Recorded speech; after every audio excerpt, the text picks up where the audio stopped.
It was Wednesday, the day of the week when it feels like Friday will never arrive, and it was cold. Not cold enough for snow, but that autumn cold, bright and bitter, the wind sharp with the promise of winter.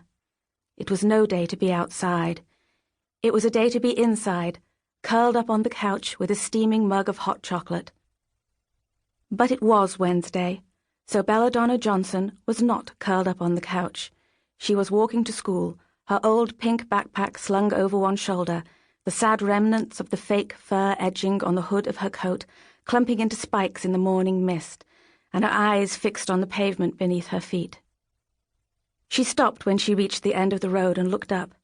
Her hair hung like two lank black curtains on either side of her face, and her dark blue eyes peered out from behind the strands, like a jungle animal peering from the undergrowth. They were already there, lining up on the pavement outside the school, waiting for the bus, and they were all pretty happy about it, from the look of things. Belladonna hesitated for a moment, then trudged on, her eyes back on the ground. She hated school trips. She hated the run-down buses they had to take, the screaming and laughing of her classmates, the stapled worksheets they were supposed to complete at the end, and the fact that you never knew who, or what, you might meet. It hadn't always been that way, of course. There was a time when she had felt the same as everyone else, that any excuse to get out of school was good, even last term when the whole class thought they were going to Robinson's biscuit factory, only to discover they were off to Dennison's assembly plant, a grey stone building full of hermetically sealed, spotless rooms where rows of men and women put PCs together. They all liked using computers, but there's nothing particularly interesting about watching a bunch of miserable-looking people building them. And this time the trip was definitely going to be Arkbath Hall. It had been organised by Mr. Watson, the history teacher, and he wasn't a bait-and-switch kind of guy, and that made it worse.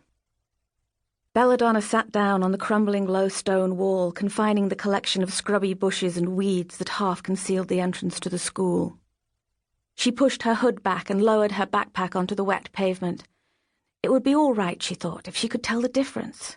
But she couldn't, and she lived in fear of someone, Sophie Warren in particular, catching her talking to nothing. She bit her lip and racked her brain for an excuse that would convince Mr. Watson that she'd be better off going to see the school nurse. It seemed to take forever. Belladonna could feel the chill from the cold stone wall working its way into her bones, and even the boisterous conversations of the other kids began to subside as they shivered in the October air, the wind whipping around the girls' pink knees and the boys remembering that school uniform trousers are anything but substantial. It was nearly 9:15 before the ancient green city bus rolled up to the curb and Mr. Watson left the cosy confines of the staff room and strode down the path to herd his charges aboard. Mr. Watson was only about 30 and imagined that the kids thought he was rather cool.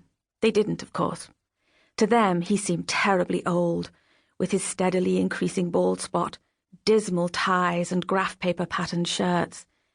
He tried to make history entertaining, but most of his students weren't really interested. For 12-year-olds, the events leading up to the Civil War were dull as dishwater, and Charles I gave every impression of deserving what he got, though it seemed to be taking a long time to get to that part. Beheadings are far more fascinating than Acts of Parliament. Belladonna watched as everyone else clambered onto the bus, chatting and yelling. Once they were all packed in, Mr. Watson looked around and saw her sitting on the wall. "Come on, Johnson," he said cheerily. "All aboard." Belladonna got up and walked over to him. "I don't think I can go, sir," she whispered. "I don't feel very well." Watson looked at her for a moment. She gazed back, her chin slightly lowered and her eyes tilted up toward the teacher.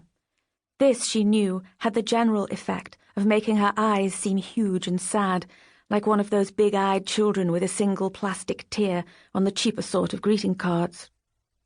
She could tell that he wasn't buying it this time, though.